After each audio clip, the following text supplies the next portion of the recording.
That was just my experience and my journey within filmmaking so far. That may not work for you. What works for me may not work for you. What works for someone else may honestly end up biting you in the butt.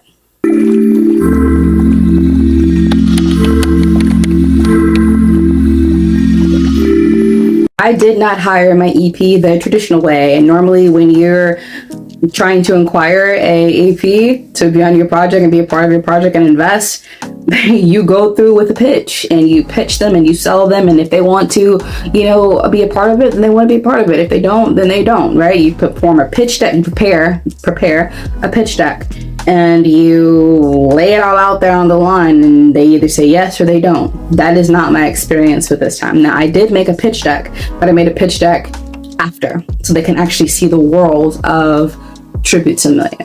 I met my executive producer at a film festival. I would suggest everybody go to film festivals. I didn't go to this film festival as a filmmaker. Of course, it was always going to lead up to me being a filmmaker. I have been fascinated by editing and photography and photos and videography and filmmaking since I became an actor.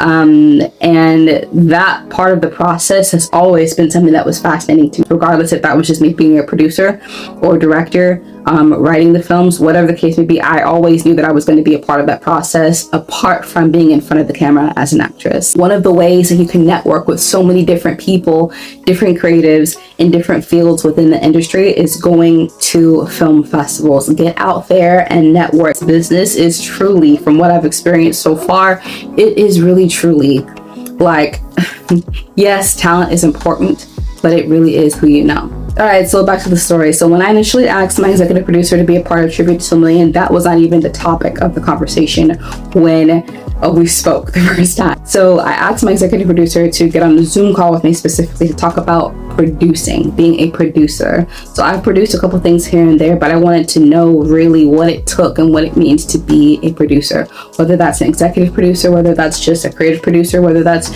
whatever the case, handling the contracts, whatever the case may be. Even though I produced a couple things here and there, there were just certain things that I just didn't know. And I always want to talk with people who are experienced and know what they're doing it, and they're doing it at the level that I want to do it at, right? I don't talk to people about things or ask questions from people who have never done it, or they're not doing it actively. So it initially started with that conversation, and then from then on, me listening and us talking back and forth, I kept getting this feeling to ask them about being an executive producer for Tribute to Million. For some reason, I felt the need to ask them to be a part of this as an executive producer. The conversation went the way that it went. It wasn't just, oh, okay, would you like to? And they were like, yes, no. There's a lot of factors as to why they said yes, and they have expressed to me also why they said yes, and I'll keep that between myself and them. What I will say is, when you're approaching people to be a part of this project, when you're approaching investors or people, producers or executive producers to be a part of your project, even when you pitch yourself, like to say Netflix or whatever the case may be, hold yourself up. Be a boss woman or be a boss man. Have the utmost confidence within yourself. Even if you don't know what the heck you're doing, don't let anybody know that you don't know what the heck that you're doing. Okay? And that's something that I did later on after, and I'll talk about that later on and why I feel like that's a bad idea, but why I also feel like it's a good idea to say that you don't know something. But we'll talk about that later in another episode. I'm speaking to an executive producer. I'm speaking to a producer. I'm speaking to an experienced producer. You better bet your dollar that I need to be confident, because if I'm not confident, how are they supposed to be led by me with this film? How are they supposed to trust that they can invest their money into my film if I'm not being confident? So you bet your dollar that I'm going to sit there and be as confident as possibly can. And I know what I know enough to conduct myself in a conversation with people who are well more experienced than I do. So that also plays a part. You really have to know how to talk. 99% of everybody in this industry doesn't know what we're doing. We're all figuring out at the same time. Even Christopher Nolan, even Tarantino, right? Ryan Coogler. There's always a level that they have to go up, because there's just certain things that they don't know, right? And you have different team members here and there helping you to acquire that information as well. And you take that information and you go with it. That was just my experience and my journey within filmmaking so far. That may not work for you. What works for me may not work for you. What works for someone else may honestly end up biting you in the butt. Everyone's path is different. Everybody's journey is different. And you do that by learning and experiencing hands-on along the way. So what is even an executive producer? An executive producer, EP for short abbreviation, in film, especially in indie filmmaking, is the person who makes the movie possible from a business and resources standpoint. Number one, they can help bring investors to the table or secure funding. Number two, they use their connections to open up doors, whether that's for locations, whether that's for talent, whether that's for equipment or distribution. Number three, overseeing the entire big picture without being in the day-to-day weeds. Number four, and I think this is extremely important when hiring your EP, providing guidance, credibility, and industry experience to the project. When you're an unknown director, writer, and there's a lot of unknown talent attached to the project, make sure that you do have also experienced people attached to the project as well. It does help in the execution of getting eyes on this project and pushing the needle forward for your project.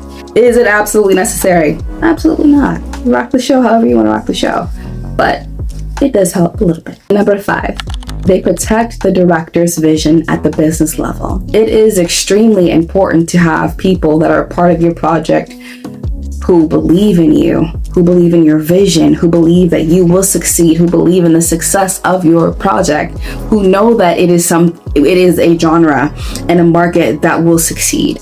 And so they will advocate for you. When they believe in you and they believe in your project, oh, I promise you they will advocate for you and your vision tenfold. So be smart about who you hire as an EP.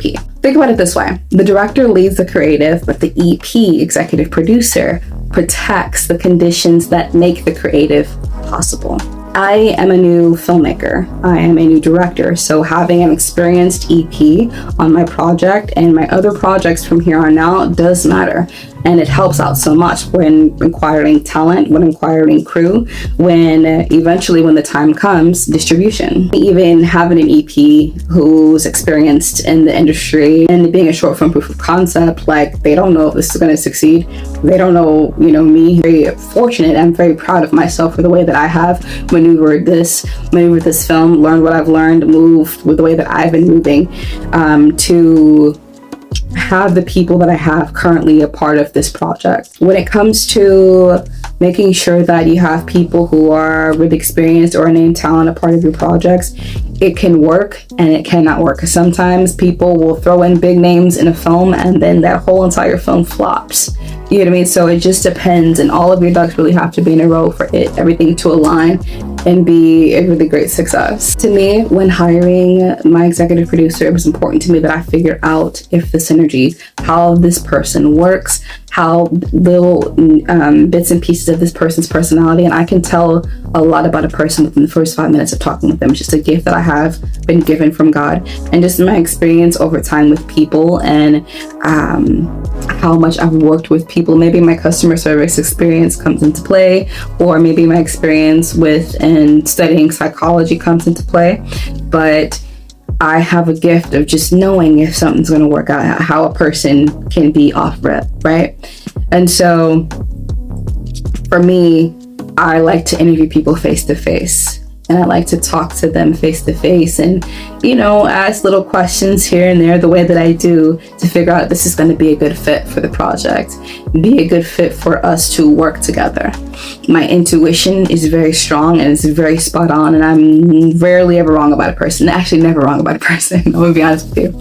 And when I feel something, whether it's via good or bad, I'll know. Whether it's a good fit or it's not a good fit, I'll know immediately. So what I will say is make sure that your discernment is on point when acquiring your crew members and people who you want to work with, whether it's on a film, whether it's to be represented, whatever the case may be. For me, that synergy is important. I want the vibe to be good when we're on set. I've been a part of sets that were just really bad energy. It's horrible.